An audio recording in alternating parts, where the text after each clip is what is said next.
तो दोस्तों आखिरकार मनीषा का अंतिम संस्कार हो ही गया। लेकिन दोस्तों ऐसा कब तक चलता रहेगा ये बताओ। हर साल एक नई मनीषा का कत्ल इतनी निर्दयता से, इतनी ब्रूटली किया जा रहा है। क्या हर साल एक मनीषा कुर्बान होगी? क्या हमारी सरकार कोई ऐसा सख्त कानून नहीं बना सकती कि ऐसे दरिंदों को ऐसी सजा दी जाए जिससे वो ऐसा अपराध करने से पहले 1000 बार सोचें? कि हर बार पुलिस यही कहती रहेगी कि अभी जांच चल रही है, जांच चल रही है। आखिर कब तक ये जांच चलती रहेगी? क्या कोई निष्कर्ष भी निकल के आएगा सामने कि जांच ही चलती रहेगी जिंदगी भर? आज तक कभी भी किसी गरीब की बेटी को इंसाफ नहीं मिला। बस कहते रहते हैं जांच चल रही है। जब तक मामला 9 से 10 दिन, 1 महीने तक गर्म रहता है तब तक जांच चलती रहती है। उसके बाद ठंडी बस्ते में उसको डाल देते हैं। उस बेचारी बेटी का कत्ल इतनी ब्रूटली और निर्दयता तरीके से किया गया था कि वहां पर देखने वालों की भी रूह कांप गई थी। तो सोचो उस मासूम बेटी पर क्या बीती होगी। और हमारी सरकार और हमारी पुलिस कह रही है कि जांच अभी जारी है। कुछ लोग तो कह रहे हैं कि उसने सुसाइड किया है। यार कोई उस लाश को देखकर अंदाजा लगा सकता है कि क्या वो सुसाइड केस लग रहा है क्या किसी को? अगर ऐसे ही हमारी सरकार और प्रशासन काम करता रहा तो लोगों का विश्वास प्रशासन से उठ जाएगा। अभी कुछ दिन बीते नहीं, तुरंत ही दूसरा केस सामने आ गया।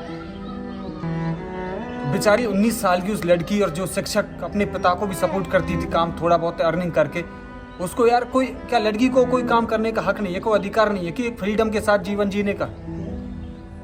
कि ऐसे ही उनके साथ गलत व्यवहार होगा, इसी तरीके से उनके मर्डर किए जाएंगे। कुछ लोग कह रहे हैं कि वो भाग गई है, कोई सुसाइड किया है। क्या कोई यार सुसाइड इस तरीके से सुसाइड करने के और भी तरीके होते हैं? कोई इंसान जहर खाकर अपना गला काटेगा क्या?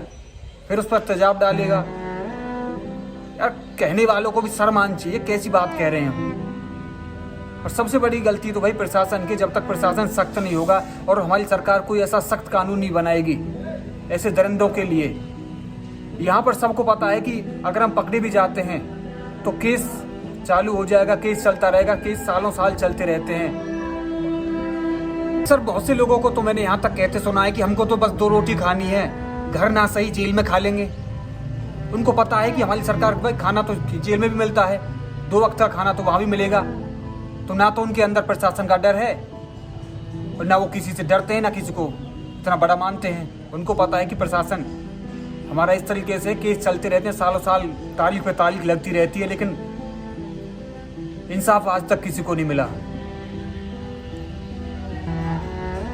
कितने सालों से देख रहे हैं कि हर साल कोई ना कोई, कभी निर्भया कांड हो जाता है, कभी मनीषा की हत्या की जाती है।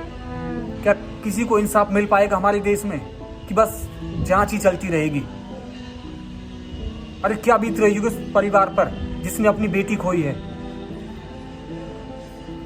वो बेचारा बाप 9-10 दिनों से ना खा रहा है, ना पी रहा है, ना सो रहा है, जिसे उसकी बेटी की लाश तक नहीं मिल रही है। और बस पुलिस कह रही है कि हम जांच अभी कर रहे हैं। तो सरकार से बस यही अपील है कि उन दरिंदों को ढूंढकर ऐसी सख्त सजा दें जिससे कि भविष्य में लोगों को प्रेरणा मिले, जिससे भविष्य में ऐसे दरिंदों को एक सबक मिल सके और ऐसा सख्त कानून बनाया जाए जिससे कि ऐसा अपराध करने से पहले कोई भी अपराधी हजारों लाखों बार सोचे, तब जाकर कुछ हो सकता है।